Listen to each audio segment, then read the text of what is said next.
آپ کو نماز پڑھنے کا صحیح طریقہ معلوم نہیں تھا، جب آپ روزے رکھنے کا صحیح طریقہ آپ کے پاس نہیں تھا، جب آپ شریعت مصطفیٰ کے مطابق کیسے زندگی گزارے وہ طریقہ آپ کے پاس نہیں تھا، جب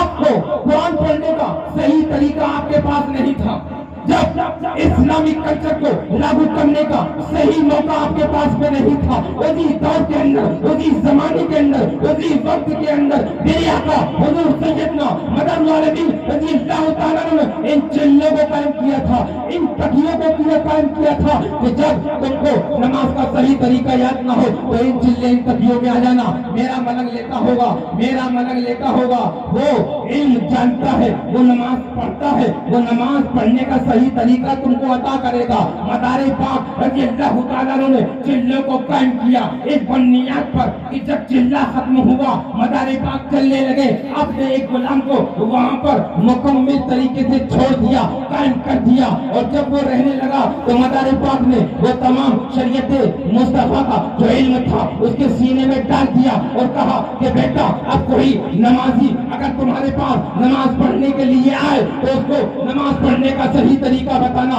جب کوئی تمہارے پاس اگر روزہ رکھنے والا کوئی آئے تو روزے کے کیا شرائط ہے، روزے کے اندر کیا فرائض ہے، ان تمام کو عطا کرنا اور بتانا کہ روزہ اس طریقے سے رکھا جائے گا۔ جب تم قرآن کی تعلیم کو عام نہیں کر پاتے ہو، آؤ چلے شریف کے اندر آ جاؤ، خاتم مدار العالمین چلے کے اندر بیٹھا ہوا ہے، وہ آپ کو بتائے گا کہ کس طریقے سے تم اسلامی کلچر کو اپنے گھروں کے اندر لاگو کرو گے، کس طریقے سے تم قرآن کی تلاوت کو اپنے گھروں کے اندر عام کرو گے۔ جب تم تلاوت کو عام کرو گے رب کائنات تمام بابا مصیبت پریشانیوں کو تمہارے گھر سے نکال دے گا۔ مدار العالمین رضی اللہ تعالیٰ کا بھی مقصد یہی تھا، ان چلوں کو قائم کرنے کا مقصد یہی تھا کہ اب ان چلوں سے، ان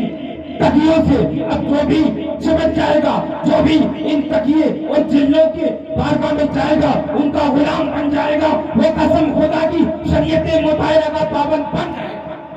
نعرہ تکبیر، نعرہ تکبیر، نعرہ رسالت، نعرہ رسالت، دم مدار، دم مدار، نعرہ غوث، نعرہ غوث، بابا محمود علی شاہ ملنگ کٹاری،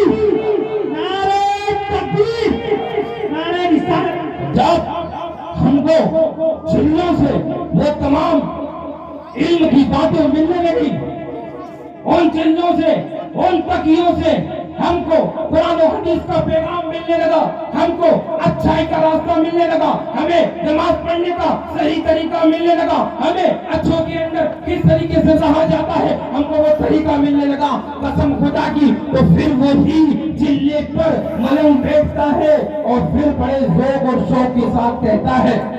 کہ گلشنہ لالازار کی باتیں کیا کرو، مجھ سے میرے مدار کی باتیں کیا کرو، یہ درس دے رہا ہے مدار جہاں کا در، نفرت کو چھوڑو پیار کی باتیں کیا کرو۔